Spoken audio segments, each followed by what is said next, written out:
నమస్తే, welcome to wild wolf. నేను మీ Zakir Hussain. AP free బస్సుకు సంబంధించి పొలిట్ బ్యూరో సమావేశాల్లో కొన్ని సంచలనమైన నిర్ణయాలు తీసుకున్నట్టు తెలుస్తోంది. అయితే దీనికి జగన్మోహన్ రెడ్డి గారు కౌంటర్ వేయకుండా పోయినట్టుగా తెలుస్తోంది. సో దీని గురించి ఒకసారి డిస్కస్ చేద్దాం. ప్రస్తుతం మనతోటి సీనియర్ జర్నలిస్ట్ సిఎస్ రావు ఉన్నారు. వెల్కమ్ చెప్పేద్దాం. Hi sir. హలో సార్, పొలిట్ బ్యూరోలో ఏంటి చర్చించిన అంటే ఏంటి?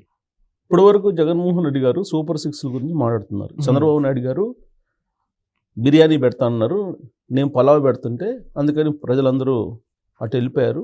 దాంతో ఆయన అధికారంలోకి వచ్చాడు. కానీ మోసం చేస్తున్నాడు చంద్రబాబు నాయుడు గారు, చెప్పినటువంటి పథకాలని ఇవ్వకుండా అని చెప్పి ఆయన విమర్శిస్తూ వచ్చారు. ఏ ప్రభుత్వం అయినా డే 1లో ప్రకటించినటువంటి అంశాలన్నింటినీ అమలు చేయదు, సాధ్యం కాదు. అది మేనిఫెస్టోలో అనేక అంశాలు ఉంటాయి. అవి 5 సంవత్సరాలకు సరిపడా ఉండేటువంటి మేనిఫెస్టో అది.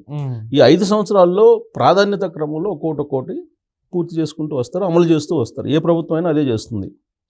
జగన్మోహన్ రెడ్డి గారు కూడా అదే చేశారు కదా. లాస్ట్ టైం పెన్షన్లో కూడా పెంచుకుంటూ పోతానని చెప్పేసి లాస్ట్కు వచ్చిన తర్వాత ఆయన 3,000 పెన్షన్ ఇచ్చాడు. ఒక నెల ఇచ్చింది, ఒక నెల కూడా ఇచ్చినట్టు దాఖలాలు. అంటే ప్రతి సంవత్సరం 250 పెంచుకుంటూ పోతానని చెప్పి పెంచుకుంటూ వచ్చి ఇచ్చాడు ఆయన. సో అలాగే ఏ ప్రభుత్వానికైనా మేనిఫెస్టోలో ఉన్నటువంటి అంశాలను అమలు చేయడానికి 5 సంవత్సరాల టైం ఉంటుంది. చంద్రబాబు నాయుడు గారు సూపర్ 6లో అమలు చేస్తాము అని చెప్పారు. ఓకే. అయితే దానికి డేట్ ఎక్కడా చెప్పలా, అదే క్యాలెండర్ అని చెప్పలా చంద్రబాబు నాయుడు గారు. అయినప్పటికీ పెన్షన్లు ఏదైతే చెప్పారో పెన్షన్లు ఆయన పెండింగ్ బకాయిలు కూడా ఇచ్చారు. పెండింగ్ బకాయిలతో సహా ఆయన అధికారంలోకి వచ్చిన నెల నుంచి 4,000 రూపాయలు పెన్షన్లు ఇస్తూ ఉన్నారు. ఒకటి అమలు చేశారు. రెండేంటి, ఉచిత సిలిండర్ని ఆల్రెడీ ఆ పథకాన్ని అమలు చేస్తున్నారు.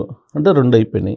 ఈ ఉచిత సిలిండర్లో కూడా ఇప్పుడు తాజాగా జరిగినటువంటి పొలిట్ బ్యూరో సమావేశంలో కీలకమైనటువంటి నిర్ణయం తీసుకున్నారు. ఇప్పటి వరకు ఉచిత సిలిండర్లు వేసుకున్నప్పుడు అమౌంట్ ఇవ్వకుండా ఉచితంగా ఇస్తారు. అయితే ఆ సిలిండర్ ఎంత కాస్ట్ అవుతుందో ఆ సిలిండర్ కాస్ట్ని ప్రభుత్వం ముందే వీళ్ళకి ఇవ్వడానికి, లబ్ధిదారులకు ఇవ్వడానికి సంచలన నిర్ణయం తీసుకుంది. అంటే 3 సిలిండర్లకు సంబంధించి ఏదైతే ఉచితం ఇస్తా ఉంటున్నారో అవి ఎంత ఉందో రేటు, ఆ రేట్ను ముందే లబ్ధిదారులకు ఇచ్చేస్తామని చెప్తున్నారు. అంటే ఇప్పుడు కట్టేసుకోవడమే డైరెక్ట్ వాళ్ళే గవర్నమెంటే ఇస్తారు. గవర్నమెంటే మీకు సిలిండర్ ఎప్పుడన్నా కొనుక్కోండి, లేదా ఇంకోటి కొనుక్కోండి. ఆ 3 సిలిండర్లకి ఎంతైతే డబ్బు వస్తుందో ఆ డబ్బుని వాళ్ళ ఖాతాలో వేస్తారు. అది మీరు సిలిండర్ కొనుక్కోండి, 3 సిలిండర్లు, లేదంటే కిరోసిన్ కొనుక్కోండి, పెట్రోల్ కొనుక్కోండి, ఇంకో ఏదైనా కొనుక్కోండి. సో అది వెసులుబాటు కల్పించేశారు.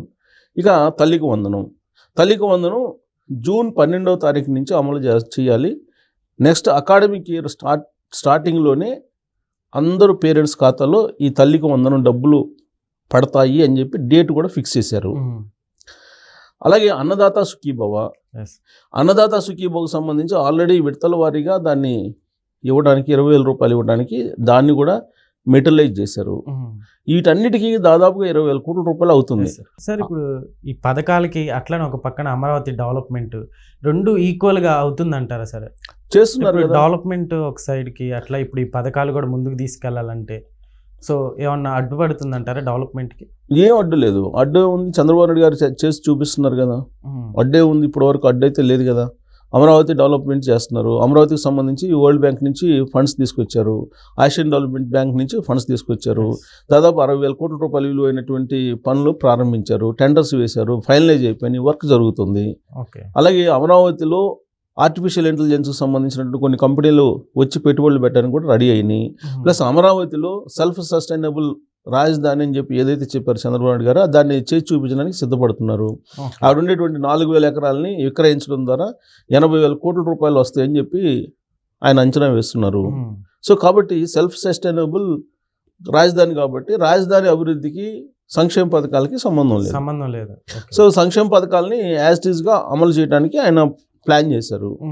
ప్లాన్ చేసి ఇప్పుడు నిధులు సమీకరించుకునేటువంటి పనిలో ఉన్నారు. ఆల్రెడీ నిధులు సమీకరించుకున్నారు. ఆ క్రమంలోనే ఇప్పుడు ఏంటి, ఆల్రెడీ డేట్ ఇచ్చేశారు. జూన్ 12వ తారీఖున అమ్మఒడిగా తల్లికి వందనం కానీ, లేదంటే అన్నదాత సుఖీభవన్ కానీ అమలు చేస్తామని చెప్పి అన్నారు. అంటే ఇప్పుడు ఉచిత సిలిండర్లు అయిపోయింది, పెన్షన్లు అయిపోయింది, తల్లికి వందనానికి డేట్ ఇచ్చారు, అలాగే అన్నదాత సుఖీభవకి చెప్పారు. 5 ఉచిత బస్సు అనేది మరొక 2 నెలల్లో ఫైనల్ చేస్తామని చెప్పి అంటున్నారు. ఇప్పటికే కర్ణాటక తెలంగాణలో ఉచిత బస్సుకు సంబంధించినటువంటి హామీని ఎలా అమలు చేస్తున్నారో అధ్యయనం చేసింది ఆంధ్రప్రదేశ్ ప్రభుత్వం. అలాగే ఆర్టీసీ, అక్కడ ఉన్నటువంటి ఏపీఎస్ఆర్టీసీకి సంబంధించినటువంటి ఉన్నతాధికారులు ఇతరులు కూడా స్టడీ చేసి ఇచ్చారు. స్టడీ చేసిన తర్వాత దీన్ని ఎలా ఇంప్లిమెంట్ చేయాలి అనే దాని మీద ఒక నివేదికలు కూడా తయారు చేశారు. చంద్రబాబు నాయుడు గారు ఎన్నికల సందర్భంగా ఇచ్చినటువంటి హామీ ఏంటి? జిల్లాని యూనిట్గా తీసుకొని ఉచిత బస్సు ప్రయాణాన్ని నేను కల్పిస్తాను అని చెప్పారు. సో ఆ మేరకు కసరత్తు జరుగుతుంది. యాక్చువల్గా ఆయన చెప్పింది పల్లె వెలుగు వరకే. ఆ పల్లె వెలుగుది కూడా ఎందుకు చెప్పారనంటే, పల్లెటూరుల నుంచి సమీపంలో ఉండేటువంటి పట్టణాలకి పాలు, లేదంటే కూరగాయలు, లేదంటే ఇతరత్ర ఆకుకూరలు ఇలాంటివి పండించినటువంటి మహిళా రైతులు సమీపంలో ఉండేటువంటి పట్టణాలకు వచ్చి విక్రయించుకునేదానికి అది అవకాశము, వాళ్ళ ఖర్చు లేకుండా ఉండడానికి ఇస్తున్నానని చెప్పి అనౌన్స్ చేశారు ఆయన ఆ రోజున. సో ఉచిత బస్సు ప్రయాణం అనేది కేవలం పల్లె వెలుగుల్లో, అది కూడా మహిళలకి విత్ ఇన్ ది డిస్టిక్ ఆయన చెప్పింది. అలా కాకుండా రిలాక్సేషన్ చేయాలని చెప్పి ఏదో కొన్ని అభ్యర్థులు ఉన్నాయి.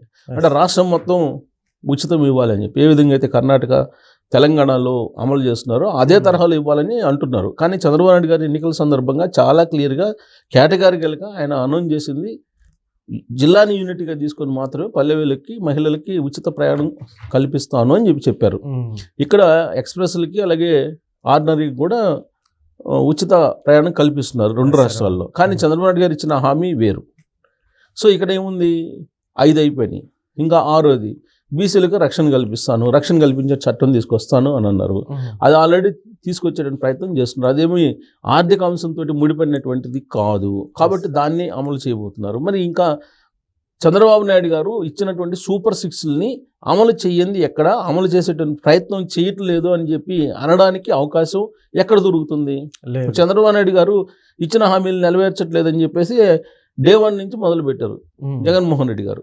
సూపర్ 6ని అమలు చేయట్లేదు, అందుకని ప్రజలు నిలదీస్తున్నారు, దాన్ని డైవర్ట్ చేయడానికి రకరకాలుగా కేసులు పెట్టి మమ్మల్ని వేధిస్తున్నారు అనేది చెప్పుకొచ్చారు ఇప్పటివరకు జగన్మోహన్ రెడ్డి గారు. మరి ఇప్పుడు స్కీములన్నింటినీ అమలు చేస్తున్నారు. రాబోయే రోజుల్లో మరి ఇంకా ఏమడుగుతారు ఆయన? ఆల్రెడీ స్కీములు అమలు చేస్తున్నారు, సంక్షేమ పథకాలు అమలు చేస్తున్నారు అనేది ప్రజలకు తెలుసు.